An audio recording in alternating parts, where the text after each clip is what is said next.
So tell me, what is inequality?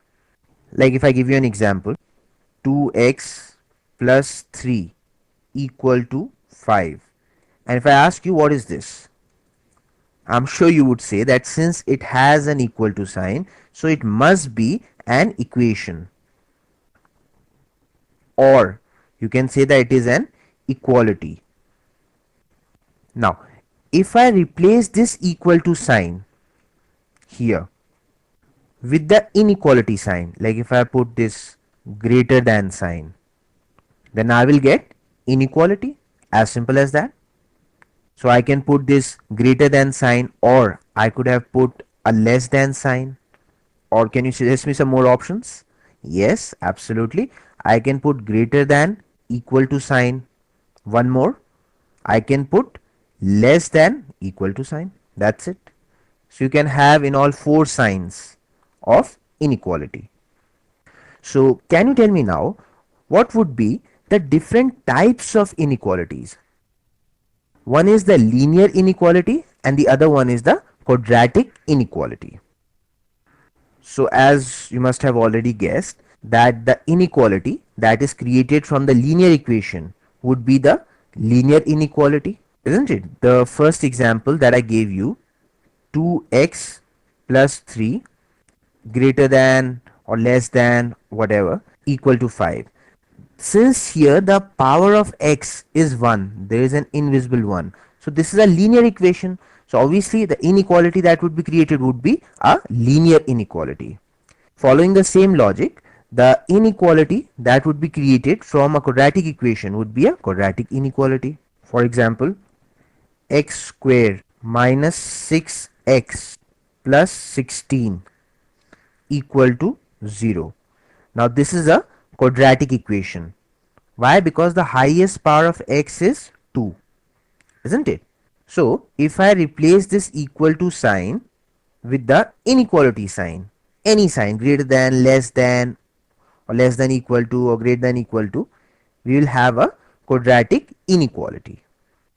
Now we just need to know how to solve these inequalities. So let's first find out how to solve a linear inequality. So just like you solve the equation, you take everything other than this x to the other side, on this side. So this plus 3, when it will go to the other side, will become minus 3. So 2x greater than 5 minus 3. So 2x would be greater than, what is 5 minus 3? 2. Now divide both the sides by 2 to get rid of this 2 from this side. So I'll divide this side by 2 and I also divide this side by 2. So this thing goes away, isn't it? 2 1 times is 2 and this is 2 1 times is 2. So what do we have here? X is greater than 1. That's your answer. That's your solution. You can even put the answer on the number line just to make it more visual, easy for the eye. This is your number line. The middle portion is always 0.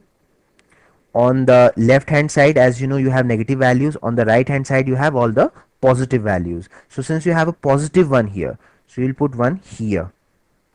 And since x is greater than 1, so it will be all of these values, that is from 1 to positive infinity. So you can also write this answer like that. You can put it in the interval form. You can say 1 to positive infinity. Whichever way you put it, it will be absolutely correct. So far you must have seen that everything is fairly easy and straightforward. So where can you possibly make a mistake and lose your precious marks in the exam? I'll tell you where, from my experience of teaching so many students over the years. I'm going to give you a question and let's see how smart you are in avoiding that accident.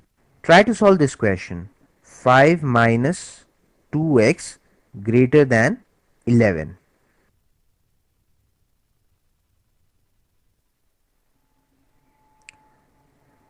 So like we always do, we take everything to the other side other than this x. X remains here, everything else goes to the other side. So first this positive 5 goes to the other side, so it becomes negative 5. So we would have minus 2x greater than 11 minus 5. 11 minus 5 is 6. We will have 2x greater than 6. Now this is the accident prone area. This is where so many students, they lose their precious marks. What they do, in order to get rid of this minus 2, they divide both the sides by minus 2 without changing the direction of inequality.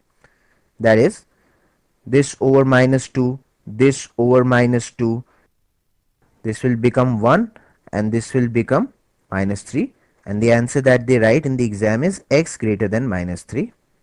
So, do you think it's correct? It's wrong. This is where solving inequality becomes different from solving an equation. The rule of the inequality says that whenever we divide or multiply by a negative number, we have to change the direction of inequality. That means if it is greater than, it will become less than. If it is less than, it will become greater than. So basically whatever it is, it will become opposite of that.